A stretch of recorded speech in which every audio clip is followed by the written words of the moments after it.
علماء حضرات الحمدللہ یہاں موجود ہوا کرتے ہیں جنہیں آپ سارا سال سنتے ہیں، لیکن بطور خاص جب رحمت سحر میں ان اوقات میں یہ ٹرانسمیشن پیش کی جاتی ہے تو اس میں بطور خاص بہت زیادہ توجہ کے ساتھ سنا جاتا ہے، چونکہ اس مہینے میں ویسی نیکیاں کمانے کا جذبہ بڑھ جاتا ہے، کچھ سیکھنے کی طرف دل مائل ہو جاتا ہے اور ہمارا میلان ایسا ہو جاتا ہے کوئی نیکی حاصل کر لیں، کچھ کر لیں کوشش اس کے لیے۔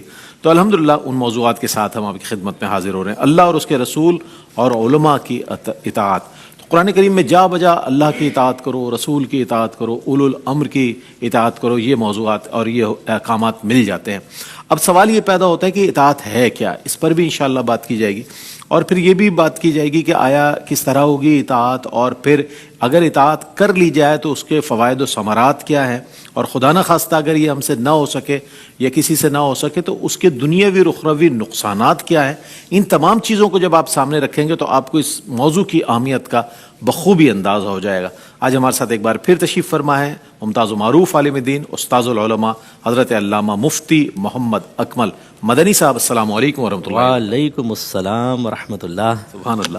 اور آپ کے ساتھ تشریف فرما ہے ممتاز و معروف عالم دین علامہ لیاقت حسین اظہری صاحب۔ السلام علیکم ورحمۃ اللہ وبرکاتہ۔ وعلیکم السلام ورحمۃ اللہ۔ اور آپ کے ساتھ تشریف فرما ہے ممتاز و معروف عالم دین مفسر قرآن علامہ حافظ اویس احمد صاحب۔ السلام علیکم ورحمۃ اللہ وبرکاتہ۔ وعلیکم السلام ورحمۃ اللہ۔ کیسے چہرے مسکرا رہے ہیں ماشاء اللہ علماء حضرات کے، یہ مسکراتے رہیں، اللہ تعالیٰ اسی طرح ان کے چہرے مسکراتا رکھے، کیونکہ یہی ہمارے مقتدا ہیں، یہی ہمارے رہنما ہیں جن سے ہم رہنمائی حاصل کرتے ہیں، جن کی اقتداء کرتے ہیں اور جو ہماری ہر لمحہ اصلاح کرتے رہتے ہیں۔ اور میرے بائیں جانب ثنا خانان مصطفیٰ صلی اللہ علیہ وآلہ وسلم موجود ہیں، ثقلین رشید، دانیال شیخ اور ماشاءاللہ ہمارے سید صاحب تشریف فرما ہے، سید انس، اور بہت ہی اچھے انداز میں انشاءاللہ اپنی اپنی عقیدت نظر کریں گے۔ لیکن ہمارا پیٹرن یہ ہے، ہمارا ایک فارمیٹ ہے کہ ہم گفتگو سے آغاز کرتے ہیں، چونکہ دنیا بھر کے ناظرین جو ہے وہ گفتگو سننے کے لیے اس وقت موجود ہوتے ہیں کہ جناب علم و علماء ہے، اس میں موضوع کیا ہے اور قبلہ مفتی صاحب، علامہ صاحب اور دیگر حضرات کیا گفتگو فرماتے ہیں۔ اطاعت کا حکم،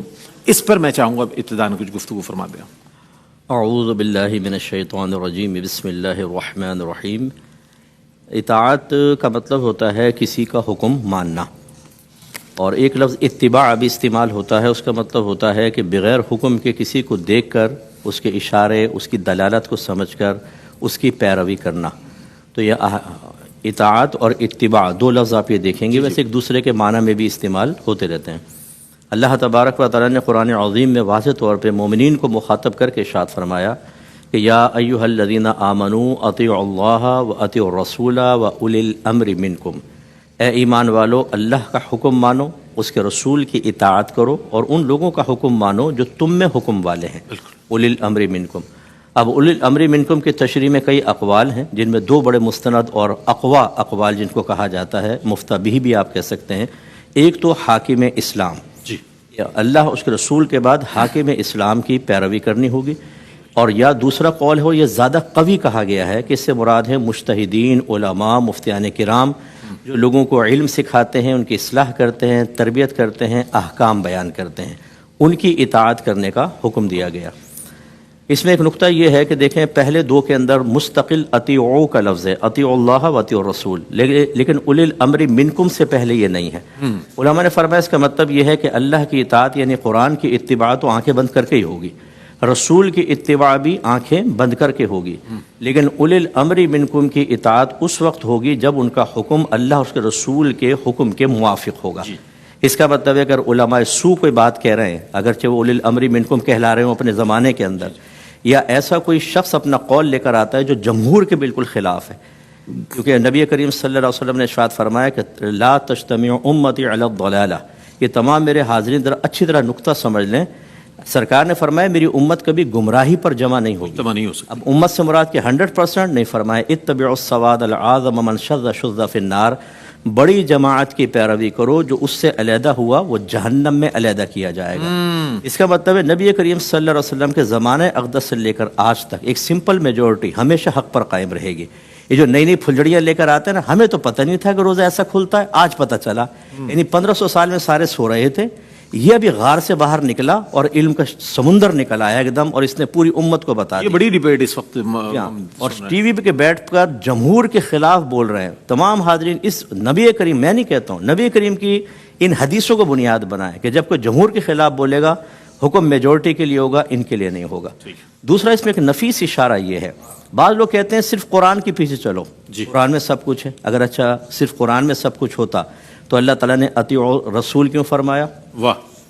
پھر بعض کہتے ہیں ہم صرف قرآن و حدیث سے استدلال کریں گے، اس سے آگے فقہ کی طرف نہیں جائیں گے. اللہ نے فرمایا اولی الامر منکم. جو لوگ یہ کہتے ہیں کہ ہم صرف قرآن و حدیث پر چلتے ہیں، ہم تقلید کا راستہ نہیں چلتے، میں ان سے دائرہ ادب میں رہ کے گزارش کرتا ہوں، یہ بتائیے اگر کہ ایک آدمی ایک جدید مسئلہ لے کر آپ کے پاس آئے گا جو قرآن و حدیث میں موجود ہے کہ نہیں، تو آپ اپنی رائے پیش کریں گے کہ نہیں کریں گے؟ اگر اپنی رائے پیش کریں گے تو بتائیں وہ قرآن و حدیث پر عمل کر رہا ہے کہ نہیں کر رہا. اگر آپ کہیں گے ہاں کر رہا ہے کیونکہ میں تو قرآن و حدیث سے کشید کر کے بیان کر رہا ہوں، تو مقلدین کا تو یہی دعویٰ ہے کہ ہم قرآن و حدیث سے مسائل نکال کے بیان کریں.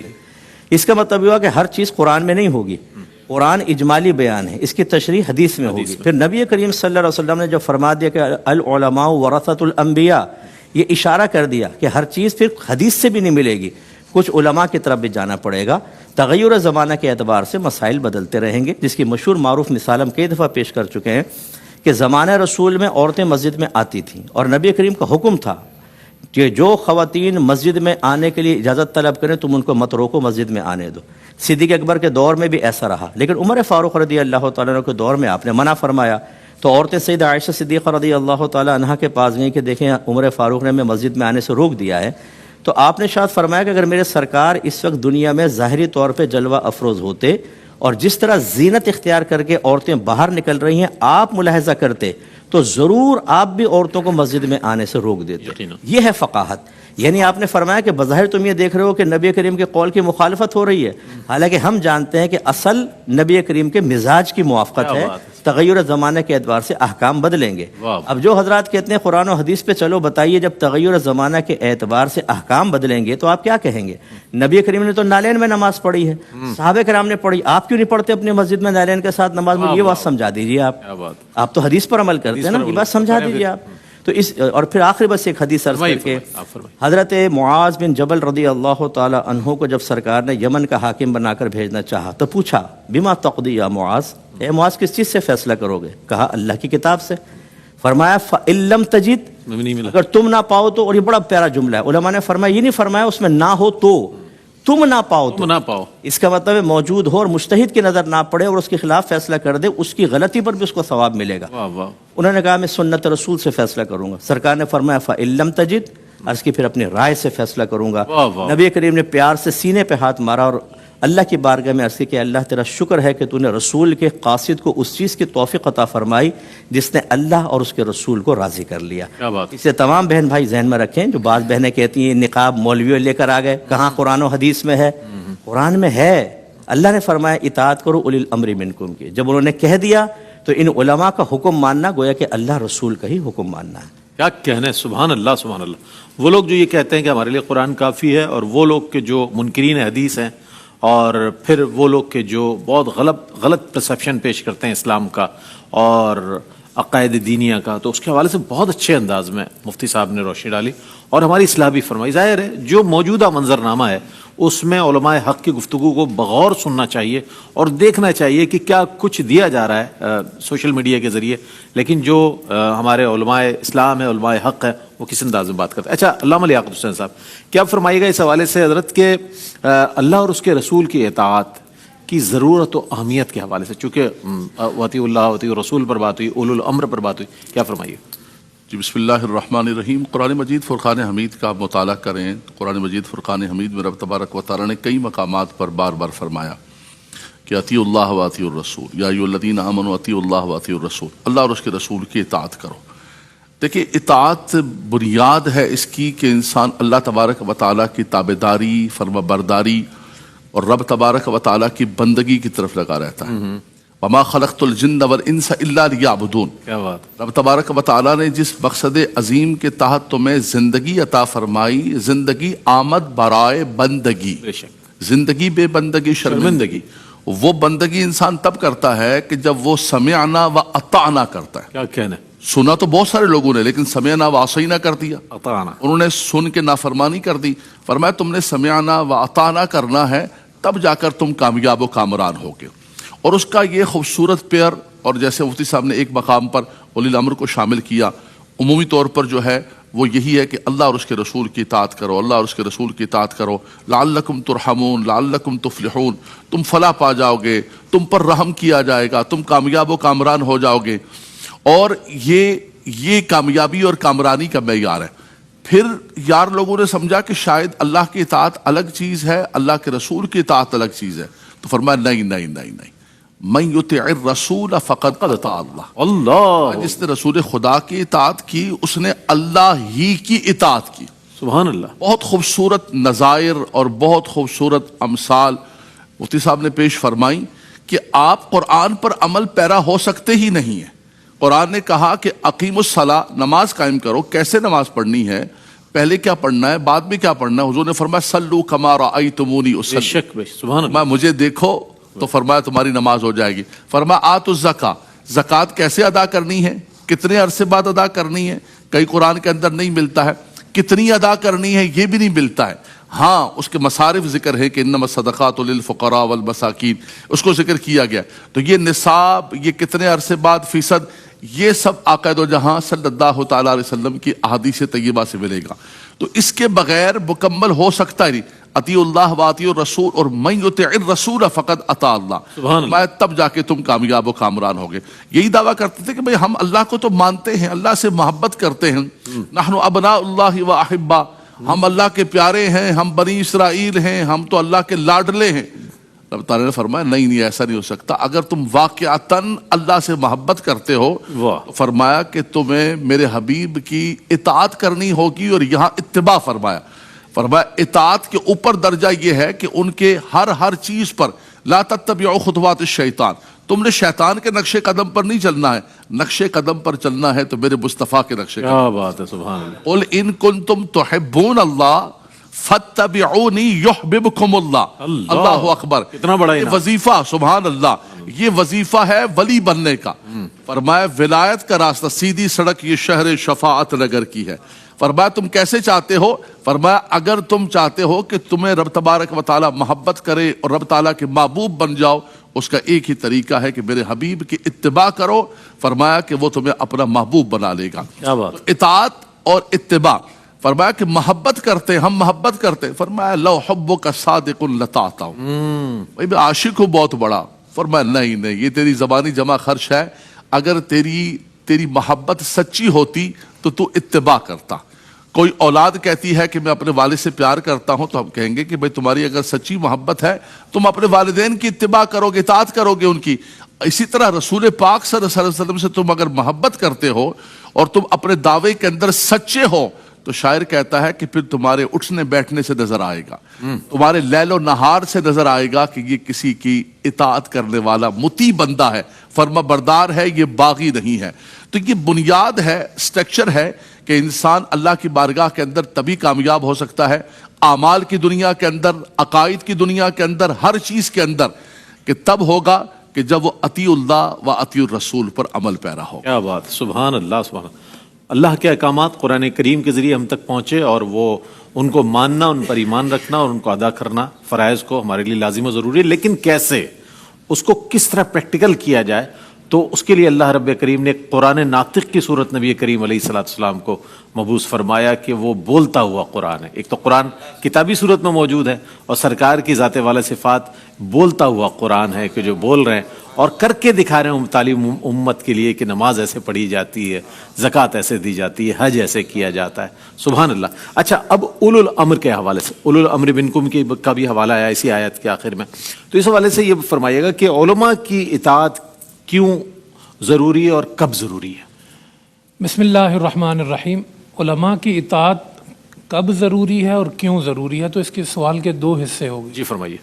پہلا حصہ تو یہ ہو گیا کہ کب علماء کرام کی اطاعت اس وقت ضروری ہے کہ جب وہ قرآن اور حدیث کے ترجمان ہوں، کیونکہ اللہ پاک نے ارشاد فرمایا، جیسے کہ آیت کریمہ مفتی صاحب نے ابھی پڑھی ہوئی، کہ اطیعوا اللہ و اطیعوا الرسول و اولی الامر منکم۔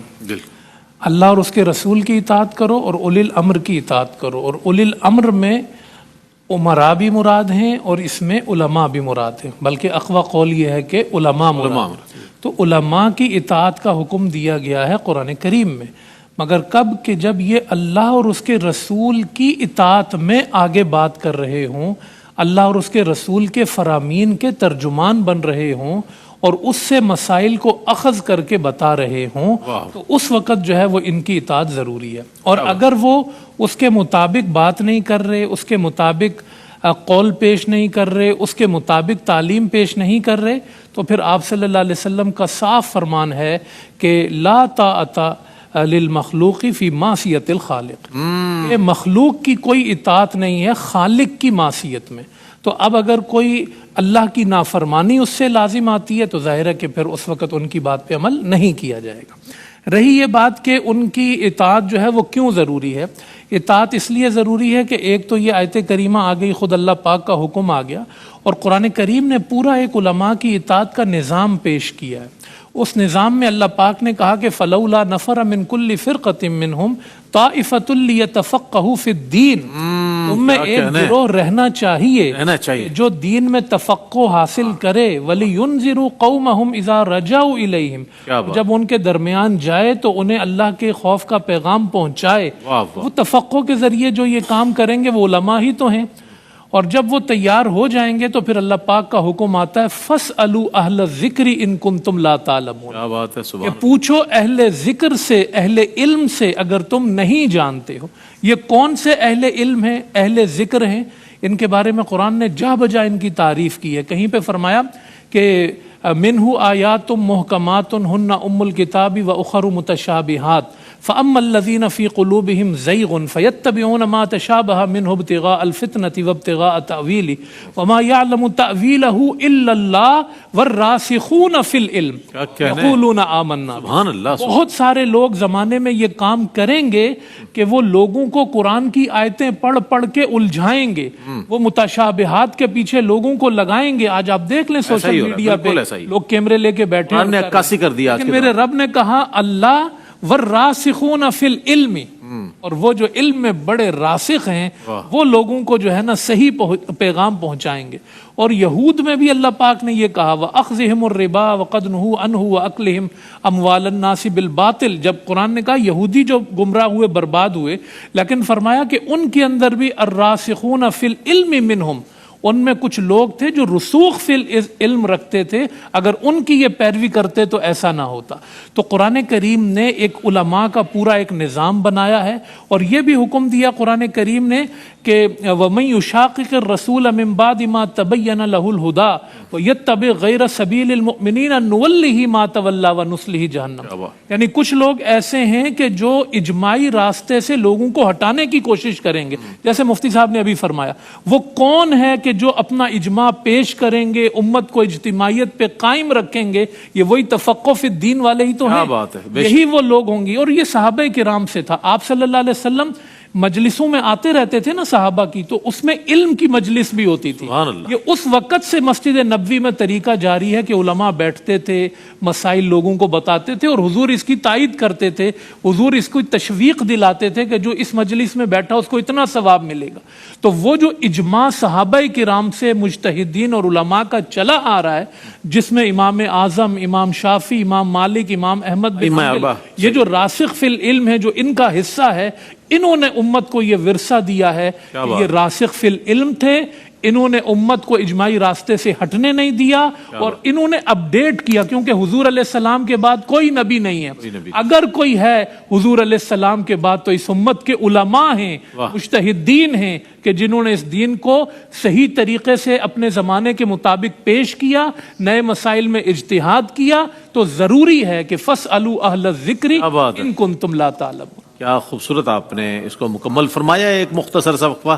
ایسے ہم لوٹتے ہیں اپنے موضوع کی جانب، اور اللہ اور اس کے رسول اور علماء کی اطاعت کے حوالے سے قبلہ مفتی محمد اکمل مدنی صاحب یہ فرمائیں گے ہمارے سوال کے جواب کی صورت میں کہ مجبوری کی صورتیں وہ بیان فرمائے گا، مجبوری کی صورتیں جن میں اطاعت واجب نہ رہے، کیا فرماتے ہیں اس حوالے سے؟ جی دیکھیں، ہمارا مذہب بہت پیارا مذہب ہے۔ یہ کچھ چیزوں کے اگر احکام دیتا ہے تو لوگوں کی مجبوریاں ان کی پریشانیاں، حرج، تکلیف کا بھی لحاظ رکھتا ہے. اس لیے آپ مسئلے دیکھیں گے کہ اگر کوئی کھڑے ہو کے نماز پڑھنے پہ قادر نہیں ہے تو کہا جاتا ہے بیٹھ کے پڑھ لے، بیٹھ کے نہیں تو لیٹ کے پڑھ لے. اور اس کی اصل اللہ تبارک و تعالیٰ نے قرآن عظیم میں کچھ چیزوں کو حرام قرار دیا جس میں لحم خنزیر بھی ہے، لیکن آگے فرمایا کہ فَمَنِ اضْطُرَّ غَيْرَ بَاغٍ وَلَا عَادٍ فَلَا إِثْمَ عَلَيْهِ، کہ تم میں سے جو کوئی ایسا ہو جو مجبور ہو، سرکشی کرنے والا نہ ہو، حد سے بڑھنے والا نہ ہو، تو اس پر کوئی گناہ نہیں ہے. مراد یہ اگر سور کھانا حرام ہے لیکن کسی کو 4 دن کا فاقہ ہو گیا، اب سامنے ایک گدھا پڑا ہوا ہے مرا ہوا یا سور ہی پڑا ہوا ہے، اب اگر وہ نہیں کھاتا تو ہلاک ہو جائے گا، تو بس وہ بقدر ضرورت کھا سکتا ہے. ایک تو سرکشی کا ارادہ نہ ہو، یعنی آدمی حالت اضطرار میں مجبوری کی حالت میں تب بھی کھا رہا ہے حرام، اور اگر مجبوری کی حالت میں کھا رہا ہے تو ضرورت سے زیادہ نہ کھائے کہ وہ حد سے بڑھنے والا ہو گیا. اگر 3 بوٹیوں سے گزارا ہو سکتا ہے تو 3 ہی ہے. اگر پیاس سے مر رہا ہے اور شراب مل گئی تو 1 گھونٹ شراب سے اگر زندگی بچا سکتا ہے تو 1 گھونٹ اس کے لیے جائز ہے. فلا اثم علیہ، وہی اللہ تعالیٰ جو اس کو حرام قرار دے رہا ہے وہی فرما رہا ہے، اس پہ کوئی گناہ ہی نہیں ہے، کوئی وبال ہی نہیں ہے. اس لیے یہ بات ایک ذہن میں رکھیں، لوگ اس میں تھوڑا سا فرق نہیں کر پاتے ہیں کہ جو حالتیں ہوتی ہیں 4 قسم کی ہوتی ہیں. ایک ضرورت کی ہے، ایک حاجت کی ہے، ایک منفعت ہے اور ایک زینت ہے، یا اشیاء کو بھی کہتے ہیں یہ میری ضرورت ہے، یہ حاجت ہے، یہ منفعت ہے، زینت ہے. ضرورت کا درجہ کیا ہوتا ہے کہ ایک ایسی حالت انسان پہ طاری ہو جاتی ہے کہ وہ حالت یہ تقاضا کرتی ہے کہ تم کوئی کام کرو یا کسی کام کو ترک کرو، اگر نہیں کرو گے تو تمہارا دین، جان، عقل، نسب یا مال ہلاک یا قریب ہلاک ہو جائے گا. جب یہ صورتحال ہو تو اس کو کہتے ہیں ضرورت کی حالت، اور جو چیز اس حالت کو ختم کرے گی وہ میری ضرورت کہلائے گی. جیسے گدھے کی مثال میں نے آپ کو دی کہ 4 دن کا فاقہ اگر نہیں کھائیں گے تو ہلاک ہو جائیں گے. اب یہ حالت تقاضا کر رہی ہے کھاؤ، چاہے یہ ممنوع چیز کیوں نہ ہو، لیکن بقدر ضرورت کھا لو، جان بچ جائے گی، یہ ضرورت ہے.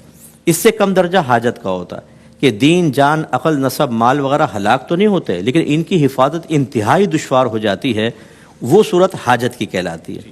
مثال کے طور پہ دونوں کی کہ اگر مکان ہی نہ ہو کسی کا، پوری فیملی فٹ پاتھ پہ لے کے بیٹھ جائے، آدمی بچے گا؟ وہ بارش، دھوپ، گرمی، مال لٹ جائے گا.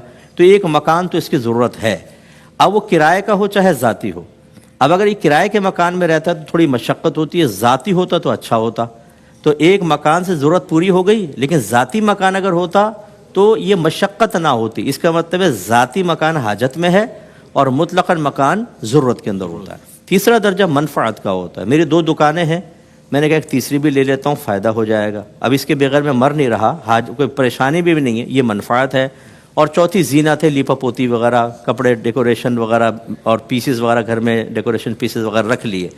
تو یہ ہمیشہ یاد رکھیں کہ جہاں علماء کی اطاعت سے باہر نکلنے کی اجازت بحکم قرآن ہے وہ ضرورت اور حاجت کا درجہ ہوتا ہے. لیکن یہ بھی از خود عوام فیصلہ نہیں کر سکتی، یہ ایک مستند مفتی صاحب سے معلوم کرنا ہوتا ہے کہ میری یہ مجبوری ہے. جیسے اب آن لائن ٹریڈنگ ہے یا آج آپ بزنس کرنے جائیں، امپورٹ ایکسپورٹ کریں، ایسی اس میں باہر سے اور یہاں سے ایسی ڈیل کرنا لازم ہو جاتا ہے کہ خلاف شرع امور داخل ہو جاتے ہیں. بالکل ایسا ہی. اب اگر وہ بعین ہی اس کو دین کے سابقہ جو نبی کریم صلی اللہ علیہ وسلم کے دور میں تجارتی معاملات تھے اس معاملے پہ ڈھالنے کی کوشش کریں تو آج بزنس چل ہی نہیں سکتا. نبی کریم صلی اللہ علیہ وسلم نے معدوم کی بے کو منع کیا جو موجودی نہ ہو، لیکن ہمارے یہاں باغ 5 سال پہلے بک رہے ہیں، ابھی پھل بھی نہیں آیا اور بیچ رہے ہیں. کیوں؟ آرڈر لیے ہوئے ہیں باہر کے، آپ کو ایکسپورٹ کرنا ہے پھل، اگر آپ وقت پہ نہیں دیں گے تو پھر وہاں مسئلہ ہو جائے گا. اسی طریقے سے ہمارے شرائط ہوتی ہیں، وارنٹی گارنٹی. نبی کریم صلی اللہ علیہ وسلم نے بائع اور شرط کو ایک ساتھ جمع کرنے کو منع کیا ہے، لیکن وارنٹی گارنٹی یہ شرط ہی ہے. بھائی شرط پہ لوں گا، 1 سال کے اندر خراب ہوگا تو آپ بدلیں گے. آن پیپر وہ شرائط ہوتی ہیں. اور اس کو پھر مانا ہے علماء کرام نے کہ اگر ایسی کوئی شرط تجار کے درمیان رائج ہو جائے تو یہ حدیث کے اندر تخصیص پیدا کرنا ہے، ابطال نص نہیں ہے کہ نص کو باطل کرنا، اس کی رعایت کی جائے گی. تو خلاصہ کلام یہ ہوا کہ جب بھی انسان کی کوئی مجبوری کی حالت آئے گی، پریشانی کی حالت آئے گی، میں اسی لیے لوگوں سے کہتا ہوں آپ دین سیکھتے ہیں پپو پان والے سے، ٹیٹا جلیبی والے سے. مسجد میں چلے گئے، کوئی بھی داڑھی والا مؤذن صاحب ملا، ان سے کویسچن کر لیے. ایک بچی نے بتایا میرے شوہر نے 3 طلاقیں دیں، میری ساس چلی گئی مسجد میں، وہاں ایک داڑھی والے صاحب سے ان سے پوچھا کہ بھئی وہ میرے بیٹے نے 3 طلاقیں دے دی، کیا کروں؟ کہا 60 مسکینوں کو کھانا کھلا دو، سب ختم ہو جائیں گی. انہوں نے کھلا کے بھیج دیا مجھے، کہنے کہ بعد میں پتہ چلا کہ یہ زنا خالص ہو رہا ہے، جو بچے حرام کے پیدا ہو رہے ہیں اسے ایک مولوی صاحب کے غلط مسئلہ بتانے کی وجہ سے تھے. اس سے طلاقیں کہاں اٹھتی ہیں؟ ہونا یہ چاہیے کہ آپ علماء سے رجوع کریں جو واقعی مستند مفتیان کرام ہیں، آپ کی مشکل کا حل ملے گا آپ کو. لوگ ڈرتے ہیں لوگوں کے آتے ہوئے نا، یار پوچھیں گے ایسا نہ ہو کہیں گے کاروبار ہی بند کر دو، ہاں دکان ہی بند کر دو.